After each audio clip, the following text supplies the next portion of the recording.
আসসালামু আলাইকুম শেখ। ওয়ালাইকুম সালাম রহমতুল্লাহ। সহবাস করার পর নাপাক অবস্থায় ঘুমানোর দোয়াগুলো কি বলা যাবে? মনে হচ্ছে যে সহবাস করার পর নাপাক অবস্থায় দোয়া পড়তে অসুবিধা নেই। জি, যে ঘুমাবার জন্য যে দোয়াগুলি রয়েছে আজকার পড়া যাবে, তবে কোরআনের যে আয়াতগুলি রয়েছে, সূরা রয়েছে, আয়াতুল কুরসি পড়া, যেমন সূরায়ে ইখলাস, ফালাক, নাস আর কাফিরুন পড়া, সূরায়ে সিজদা পড়া, সূরায়ে মুলক পড়া, এগুলো জায়েজ নয়। জি, এগুলি জায়েজ নয়। অন্যান্য দোয়াগুলি পড়তে পারেন। জি, জিকির আজকারগুলি।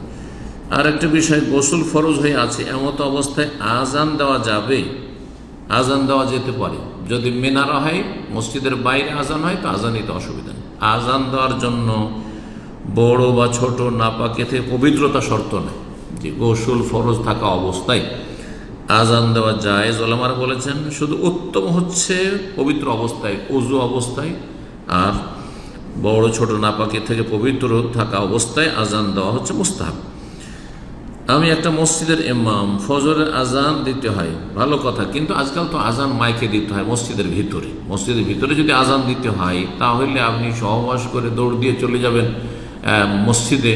না, সহবাস করে আপনি একজন ইমাম বা মুয়াজ্জিন, তখন আগে থেকে সাথে গোসল করে নেবেন, সহবাস সাথে গোসল করে নেবেন, যাতে করে আজানের সাথে জাগলেও কোনো অসুবিধা না হয় আজান দেওয়ার ক্ষেত্রে। হ্যাঁ, স্বপ্নদোষ কারো যদি হয়ে যায়, ওলামারা বলেছেন আরেকটি মাসলা, ধরেন রাত্রে ঘুমিয়েছে, কখন স্বপ্নদোষ হয়েছে খেয়াল করেনি, আর তারপরে আজানের সময় হয়ে গেছে, এখন যদি গোসল করতে যায় তাহলে আজানে লেট হয়ে যাবে, তখন গ্রামে হইচই শুরু হয়ে যাবে, মুসল্লিরা হইচই শুরু করে দেবে, ঝামেলা বাঁধিয়ে দেবে।